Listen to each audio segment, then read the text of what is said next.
Hindi cinema, जिसको कि हम बॉलीवुड फिल्म्स के नाम पर जानते हैं, पहले इसको बॉम्बे सिनेमा भी कहा जाता था। तो आखिर कैसे हिंदी सिनेमा बनना स्टार्ट हुआ, इसका नाम बॉम्बे सिनेमा कैसे हुआ, फिर बॉम्बे सिनेमा से इसको बॉलीवुड का नाम कैसे मिल गया, इस वीडियो में पूरा इस टॉपिक को आज मैं कवर करूंगा। बॉलीवुड से जुड़ी हर एक छोटी बड़ी इन्फॉर्मेशन, पूरा इतिहास के बारे में आज मैं इस वीडियो पे आपको इन्फॉर्मेशन दूंगा। अगर चैनल में नए हैं please do like share and subscribe. चलिए स्टार्ट करते हैं आज का वीडियो।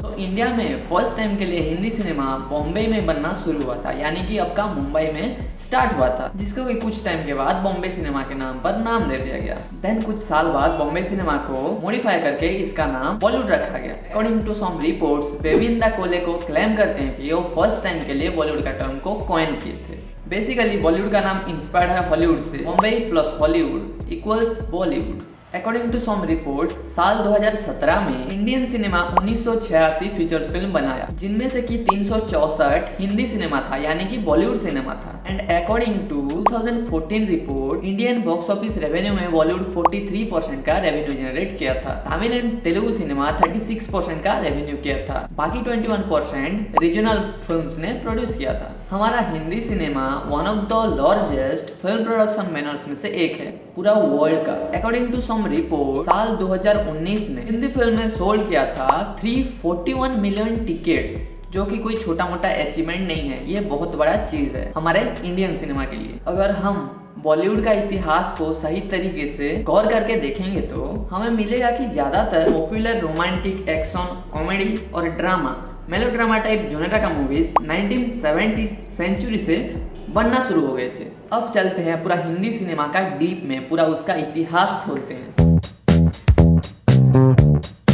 साल 1897 में कलकत्ता का स्टार थिएटर में प्रोफेसर स्टीवेंसन एक शो परफॉर्म किए थे, और इसी स्टेज शो को एक इंडियन फोटोग्राफर हीरालाल सेन अपने कैमरे में कैप्चर कर लिए, और उन्होंने इसको एक छोटा सा फिल्म बना दिया। ये था पहला रिकॉर्डेड फिल्म 1897 का। देन 1898 में द फ्लावर ऑफ पर्सिया बना। देन 1899 में द रेसलिंग नाम का एक पिक्चर बना, जो कि एक रेसलिंग फाइट का शो था। लेकिन अभी तक जितना भी छोटे मोटे फिल्म्स बने, ये कम लेंथ के थे, ये बस कुछ सेकंड का या कुछ मिनट के ही थे, मतलब कि उतना लंबा नहीं था, एक प्रॉपर फिल्म नहीं था। लेकिन असली फिल्म बनना अभी बाकी था। साल 1913 में फर्स्ट टाइम के लिए दादा साहेब फाल्के एक प्रॉपर फिल्म बनाए थे, जिसका नाम था राजा हरिश्चंद्र। यही पहला फर्स्ट हिंदी सिनेमा था जो प्रॉपर लेंथ के साथ एक प्रॉपर फिल्म बनाया गया था। इंडिया का फर्स्ट म्यूजिकल मूवी था द आलम एरा, जो कि 1931 में रिलीज हुआ था। हॉलीवुड का फर्स्ट म्यूजिकल मूवी द जज सिंगर, जो कि 1927 में रिलीज हुआ था। इसका रिलीज होने के 4 साल बाद हमारा Indian cinema the Alam era release हुआ था। हिंदी सिनेमा का मार्केट एक्सपांशन का टाइम था 1930 से 1940s के बीच। ये टाइम पीरियड हिंदी सिनेमा के लिए एक बहुत ही चैलेंजिंग टाइम था। इस टाइम में वर्ल्ड वॉर 2 भी चल रहा था। भारत स्वतंत्रता आंदोलन, भारत विभाजन, इन सभी चीजें इंडियन सिनेमा को बहुत ही ज्यादा मात्रा में इफेक्ट किया था। इस टाइम में बहुत से फिल्म मेकर निडर होकर सामाजिक मुद्दों पर भी बहुत सारे फिल्म्स बनाए। ईरानी, जो कि थे एक इंडियन फिल्म मेकर, वो फर्स्ट टाइम के लिए 1937 में फर्स्ट कलर सिनेमा बनाए थे। उस कलर सिनेमा का नाम था किसान कन्या। देन फिर नेक्स्ट ईयर उन्होंने और एक कलर फिल्म बनाया, जिसका नाम था मदर इंडिया। 1937 में कलर फिल्म तो बनी, लेकिन उस टाइम पर ये उतना भी ज्यादा पॉपुलर नहीं हो पाया। 1950s के लास्ट तक ये सारे फिल्म नहीं चल पाए। उस टाइम बस time, drama, melodrama, romantic, musical type ऐसे फिल्म से बहुत चलते थे। देन सडनली 1943 में एक फिल्म आया जिसका नाम था किस्मत। उसका बजट था बस 2 लाख, लेकिन उसने बॉक्स ऑफिस पर कलेक्ट किया था 10 मिलियन, यानी कि 1 करोड़।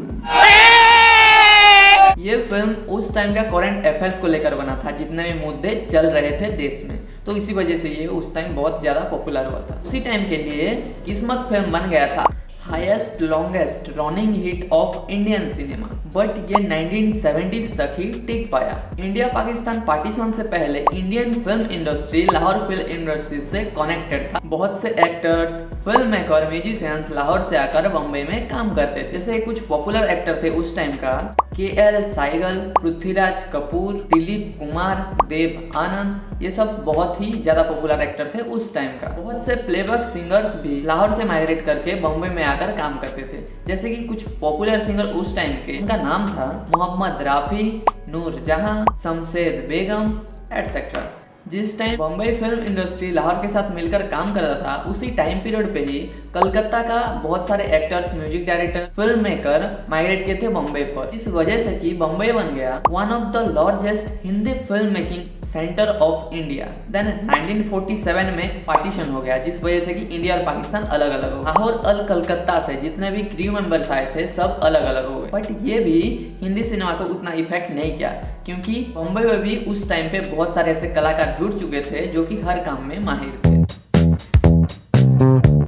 1940 से लेकर 1960 के बीच का टाइम पीरियड को कहा जाता है the golden age of Bollywood cinema, या फिर बोल सकते हो the golden age of Hindi cinema. After the independence of India 1940s के दशक के लास्ट से 1960s के दशक का शुरुआत तक जो टाइम पीरियड था उसको हिंदी सिनेमा का गोल्डन एज कहा जाता है। उस टाइम पीरियड के दौरान कुछ हिंदी सिनेमा बनाए गए थे जो कि उस टाइम में बहुत ही ज्यादा पॉपुलर हो गया था। जैसे कि गुरु दत्ता के डायरेक्शन में बनी प्यासा, कागज के फूल, ये दोनों फिल्म वहाँ पर बहुत ही ज्यादा पॉपुलर हो गया था। ये जो फिल्में थी बेसिकली सोशल थीम्स को लेकर बनी थी, जैसे कि गाँव के लोगों के जिंदगी, उनके सपने, उनके ख्वाब, ऐसे ही कुछ आइडियोलॉजी को लेकर फिल्म मेकर ने उस टाइम पर फिल्म बनाया था, जिस वजह से कि लोगों ने उस फिल्म को अपने साथ ठीक से रिलेट कर पाए और उसके साथ अच्छे तरीके से कनेक्ट हो पाए, और इसी वजह से वो फिल्म हद से ज़्यादा पॉपुलर हो गया था उस टाइम। महबूब खान की मदर इंडिया मूवी जो कि 1957 में हॉल में रिलीज हुआ था, जो कि उनका एक फिल्म औरत का ही रीमेक था। ये उस टाइम का बस इकलौता फिल्म था जो कि नॉमिनेट हुआ था academic award for best foreign language, but एक वोट की कमी के कारण ये डिस्क्वालीफाई हो गया। 1950 से लेकर 1960s के बीच बहुत सारे एक्टर तो थे फिल्म इंडस्ट्री में, लेकिन उनमें से बहुत ही कम पॉपुलर एक्टर्स थे, जिनमें से कि कुछ बहुत ही ज़्यादा पॉपुलर एक्टर थे दिलीप कुमार, राज कपूर, देव आनंद। ये उस टाइम का 3 बहुत ही बेहतरीन एक्टर्स थे और बहुत पॉपुलर भी थे उस टाइम। ये 3 एक्टर्स बाकी एक्टर्स से इसलिए अलग थे क्योंकि इन तीनों का अपना एक अलग ही अंदाज था एक्टिंग स्किल को परफॉर्म करने के लिए। ये तीनों का अपना अपना स्टाइल था, एक यूनिक रिप्रेजेंटेशन था एक्टिंग स्किल में। जैसे कि राज कपूर खुद को चार्ली चैपलिन की तरह एक आवारा पर्सनालिटी से रिप्रेजेंट करते थे। देव आनंद खुद को हॉलीवुड एक्टर ग्रेगोरी पीक और कैरी ग्रांट की तरह खुद को मॉडिफाई किए थे, और दिलीप कुमार ने खुद को मार्लोन ब्रांडो की तरह खुद को ट्रांसफॉर्म किए थे, जो कि हॉलीवुड का एक बहुत फेमस और बेहतरीन एक्टर थे। ये तीनों एक्टर्स अपने एक्टिंग स्किल के वजह से प्रेजेंट जनरेशन को तो उन्होंने इन्फ्लुएंस किया था ही, लेकिन उन्होंने फ्यूचर जनरेशन को भी इन्फ्लुएंस किया था। आज के जमाने का कुछ बेहतरीन और पॉपुलर एक्टर्स जैसे कि अमिताभ बच्चन, नवाजुद्दीन सिद्दीकी, शाहरुख खान जैसे एक्टर्स दिलीप कुमार से इन्फ्लुएंस होकर आज इतने बड़े बड़े मुकाम पर हैं। ऐसे तो नहीं होता है। हाँ, 1960s के खत्म होते ही हिंदी सिनेमा पर म्यूजिकल रोमांस जोनर का फिल्म डोमिनेट होने लगा। 1970 से लेकर 1980s के बीच का जो टाइम पीरियड है उसको कहा जाता है क्लासिक हिंदी सिनेमा पीरियड। देखो 1970 तक हिंदी सिनेमा एक स्टेबल फॉर्म में था, या बोल सकते हो एक परफेक्ट पोटेंशियल बनाकर चल रहा था, जिसमें रोमांस, कॉमेडी, ड्रामा, म्यूजिक ये सब एलिमेंट था। लेकिन 1970s का खत्म होते ही हिंदी सिनेमा पर एंट्री होता है 2 बेहतरीन और शानदार लेखकों का, सलीम खान और जावेद अख्तर का। ये दोनों लेखक 1970s के दशक के शुरुआत में जंजीर और दीवार जैसे फिल्म को लेकर दर्शकों के पास पहुंचाया। ये दोनों फिल्म इंडियन सिनेमा को एक अलग ही लेवल पर ले गया। इसमें romance, comedy, musical genre type से हटकर हॉलेंस और सीरियस टॉपिक को इंट्रोड्यूस किया हिंदी सिनेमा पर। देन बॉम्बे अंडरवर्ल्ड जैसे भयंकर टॉपिक्स को इन्होंने अपने फिल्म में जगह दिया। जंजीर और दीवार जैसे फिल्म्स में 1970s दशक के बीच तक डाकू और गैंगस्टर जैसे टॉपिक्स में बने फिल्म्स हिंदी रोमांटिक फिल्मों के बीच अपना जगह बना लिया था, और इसी वजह से इंडियन सिनेमा को मिला था एक नया पहचान। इसमें रोमांस के साथ वायलेंस, हैवीनेस और ब्रूटैलिटी फ्री था। उस टाइम में जावेद अख्तर और सलीम खान से लिखी गई और अमिताभ बच्चन से एक्टिंग की गई फिल्म जंजीर और दीवार बहुत ही ज्यादा पॉपुलर हो गया था। यार बहुत ज्ञान हो गया, वीडियो बहुत लंबा, चलो आगे बढ़ते हैं। 1990 से लेकर 2020 का जो टाइम पीरियड है उसको new Hindi cinema time period कहा जाता है। सो बेसिकली 1990 के बाद का जो टाइम पीरियड है उसको न्यू हिंदी सिनेमा का टाइम पीरियड कहा जाता है। इस टाइम पीरियड के दौरान मैंने प्यार किया, हम आपके हैं कौन, दिलवाले दुल्हनिया ले जाएंगे, राजा हिंदुस्तानी, दिल तो पागल है जैसे बहुत से ब्लॉकबस्टर मूवीज बॉलीवुड ने इंडियन सिनेमा में दिया था। जैसे गोल्डन एज में राज कपूर, दिलीप कुमार और देव आनंद 3 पॉपुलर एक्टर्स थे। ठीक उसी तरह new Hindi cinema time period में भी 3 बहुत ही बेहतरीन एक्टर उभर कर आए थे। एक है सलमान खान, आमिर खान और शाहरुख खान। इन तीनों एक्टर का जितना ही मूवीज 1990s में रिलीज हुआ था ये सक्सेसफुली बॉक्स ऑफिस पर परफॉर्म किया।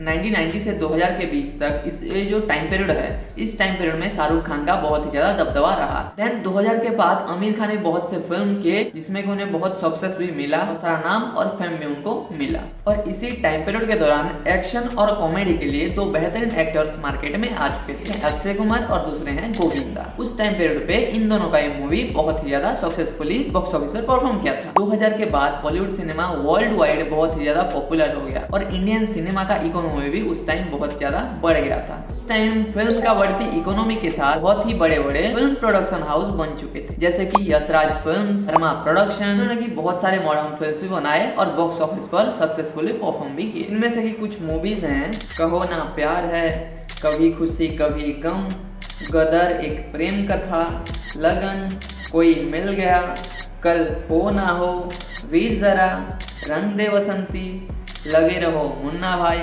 धूम 2, क्रिस, जब वी मीट। और इस फिल्म्स बनने के दौरान सारे न्यूकमर को भी फिल्म के लिए चांस मिला और हमको एक नया चेहरा देखने को मिला। 2010 से फिल्म प्रोडक्शन हाउस बड़ा रिस्क लिए और बड़े बड़े बजट का फिल्म बनाए, जैसे कि दबंग, सिंघम, एक था tiger, Chennai express, kick, happy new year. और कॉमर्शियली बॉक्स ऑफिस पर इन्होंने धमाल भी मचाया था। बहुत सारे इंडियन क्रिटिक्स इनको बहुत तारीफ भी किए थे इनका फिल्म प्रोडक्शन स्टाइल के लिए।